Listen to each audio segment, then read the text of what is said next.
नवी मुंबई आंतरराष्ट्रीय विमानतळावरती पहिल्या व्यावसायिक विमानाचं यशस्वी लँडिंग झालेलं आहे। नवी मुंबई आंतरराष्ट्रीय विमानतळावरील जवळपास सर्वच कामं पूर्ण झालेली आहेत आणि आज व्यावसायिक विमानाचं या ठिकाणी लँडिंग झालेलं आहे। इंडिगोच्या या विमानाचं आज नवी मुंबई आंतरराष्ट्रीय विमानतळावरती यशस्वीरित्या लँडिंग करण्यात आलेलं आहे। ही दृश्य आपण पाहतोय नवी मुंबईतील डी वाय पाटील आंतरराष्ट्रीय विमानतळावरील आहेत। याच विमानतळावर आता व्यावसायिक विमानाचं यशस्वीरित्या लँडिंग करण्यात आलेलं आहे। इंडिगोचं हे पहिलं विमान हे नवी मुंबईतील डी वाय पाटील विमानतळावरती उतरलेलं आहे। नवी मुंबई विमानतळावरील ही ताजी दृश्य आहेत। नवी मुंबई विमानतळावरती व्यावसायिक विमान हे लँड झालेलं आहे। पहिलं व्यावसायिक विमान हे आज या ठिकाणी उतरलेलं आहे। या अगोदर एअरफोर्सच्या विमानानं या ठिकाणी चाचणी करण्यात आलेली होती आणि त्यानंतर आज पहिलं व्यावसायिक विमान हे नवी मुंबई आंतरराष्ट्रीय विमानतळावरती उतरलेलं आहे। या संदर्भात अधिक माहिती देत आहेत आमच्या प्रतिनिधी शिल्पा नरवडे। शिल्पा, आज पहिलं व्यावसायिक विमान हे नवी मुंबईतील विमानतळावरती उतरलेलं आहे आणि मार्च मध्ये सर्वसामान्यांसाठी या ठिकाणी विमान सेवा सुरू होणार आहे। नक्कीच प्रथमेश, आपण जर पाहिलं तर नवी मुंबई आंतरराष्ट्रीय विमानतळाचं काम हे झपाट्याने सुरू आहे। पहिलं जे लँडिंग झालं होतं ते वायुदल हवाई दलाचं C-295 हे विमान यशस्वी झालं, ही चाचणी यशस्वी झाली आणि त्यानंतर आज इंडिगो एअरलाइन्सचं A320 हे विमान लँडिंग झालेलं आहे। ही चाचणी यशस्वी झालेली आपल्याला पाहायला मिळत आहे। विमान लँडिंग झाल्यानंतर या विमानाला ऑटर सलामी देण्यात आलेली आहे। ऑस्ट्रेलियावरून ऑटर सलामी देण्यासाठी 2 गाड्या नवी मुंबई आंतरराष्ट्रीय विमानतळाच्या धावपट्टीवर आणण्यात आल्या होत्या आणि त्या 2 गाड्यांनी या विमानाला ऑटर सलामी दिलेली आहे आणि ही चाचणी यशस्वी झालेली पाहायला मिळत आहे। थोड्याच वेळात प्रवासी हे देखील या विमानातून उतरणार असल्याचं दृश्य आपल्याला पाहायला मिळणार आहे।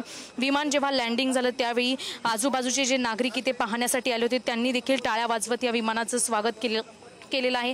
नवी मुंबई आंतरराष्ट्रीय विमानतळ हे फक्त नवी मुंबईसाठी नव्हे किंवा मुंबईसाठी नव्हे तर संपूर्ण देशासाठी विकासाचा मोठा टप्पा आहे आणि आजूबाजूच्या नवी मुंबई शहरासह आजूबाजूचा जो परिसर आहे त्या परिसराला ह्या विमानतळाचा फायदा होणार आहे।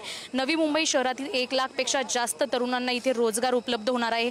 2025 पर्यंत जी डेडलाईन दिलेली आहे त्या डेडलाईननुसार हे काम अगदी झपाट्याने वेगाने होत असलेलं पाहायला मिळत आहे आणि त्याच अनुषंगाने या कामाला गती आलेली आहे। आज पहिलं प्रवासी विमान हे लँडिंग झालेलं पाहायला मिळतंय।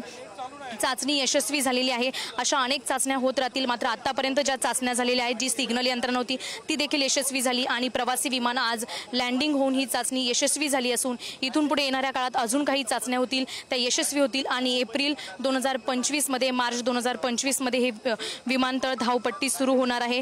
कार्गो असेल किंवा इंडिगोचं जे फ्लाईट आता आपण इथे उतरलेलं पाहायला मिळालेलं आहे। अनेक प्रवाशांच्या किंवा जे रहिवासी आहेत तिथल्या सगळ्यांच्या चेहऱ्यावर आनंदाचं वातावरण पाहायला मिळालं। नवी मुंबई आंतरराष्ट्रीय विमानतळ हे रोड, रेल आणि मेट्रोला जोडणारं पहिलं विमानतळ आहे।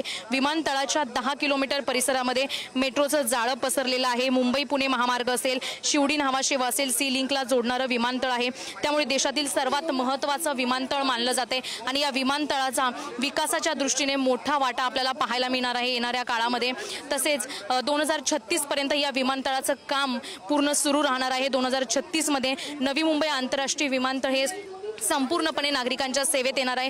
मात्र मार्च 2025 ला जो टप्पा सुरू होणार आहे इथून अनेक प्रवासी उड्डाण जे विमान आहे त्यातून झेप घेतील। अनेक विमानं इथे घिरट्या घालताना आपल्याला पाहायला मिळतील।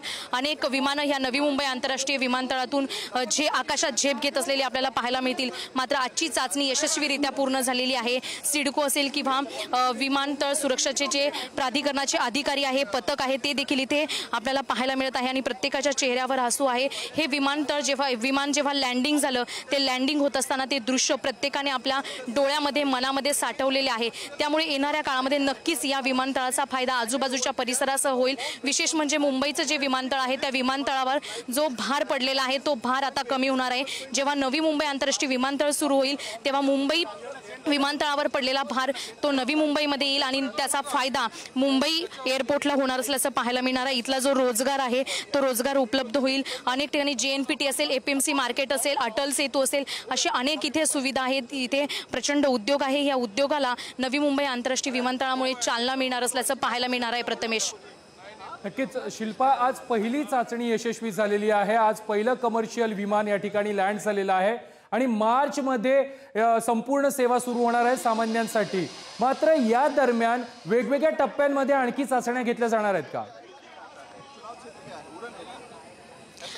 नक्कीच प्रथमेश, वेगवेगळ्या चाचण्या ह्या प्रत्येक टप्प्यामध्ये घेतल्या जाणार आहे। ऑक्टोबरमध्ये वायुदलाचे C-295 विमान इथे उतरवण्यात आलं होतं, ती चाचणी यशस्वी झाली आणि त्यानंतर ऑक्टोबर नंतर आता हे डिसेंबरच्या शेवटच्या आठवड्यामध्ये आणि नवीन वर्षाच्या सुरुवातीला ही चाचणी यशस्वीरित्या पार पडलेली पाहायला मिळत आहे। नवी मुंबईकरांसाठी आनंदाची बातमी आहे।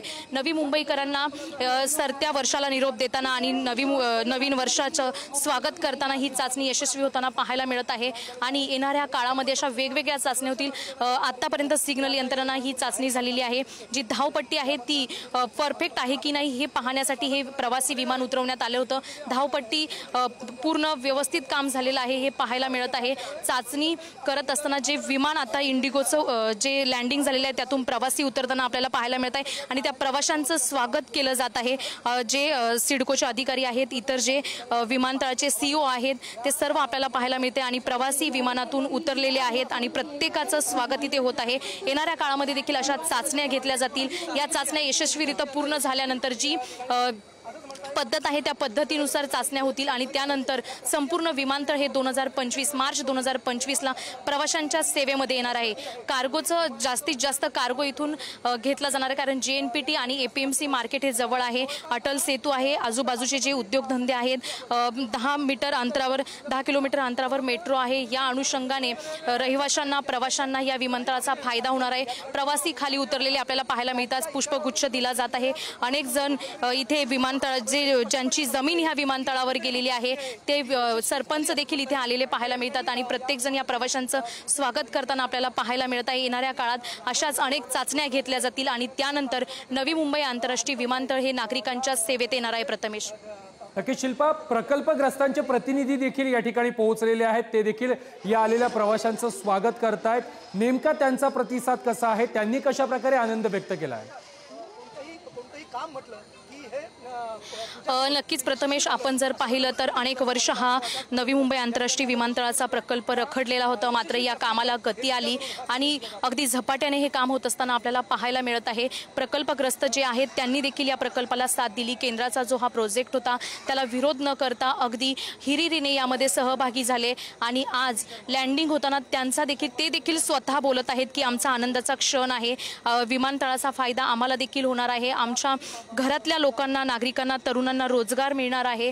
त्यामुळे अनेक जे प्रकल्पग्रस्त आहेत, वेगवेगळ्या गावचे सरपंच, आजूबाजूच्या गावातील नागरिक देखील इथे आलेले पाहायला मिळत आहे। स्वतः स्थानिक आमदार महेश बालदी देखील इथे उपस्थित आहेत, त्यांच्याबरोबर अनेक नागरिक या विमानतळावर आलेले आहेत आणि त्यांनी देखील हे विमान लँडिंग होताना हा क्षण आपल्या डोळ्यात साठवून ठेवलेला आहे। प्रथमेश, नक्की शिल्पा, धन्यवाद तुम्ही दिलेल्या सविस्तर माहिती संदर्भात। नवी मुंबई विमानतळावरती पहिल्या कमर्शियल विमानाचं लँडिंग हे यशस्वी झालेलं आहे। पहिली चाचणी ही यशस्वी झालेलं आहे आणि यावेळेला या विमानाला वॉटर सॅल्यूट देखील देण्यात आलेलं आहे। नवी मुंबईकरांनी स्वागत देखील केलेलं आहे। मार्चमध्ये ही विमान सेवा सर्वसामान्यांसाठी सुरू होणार आहे।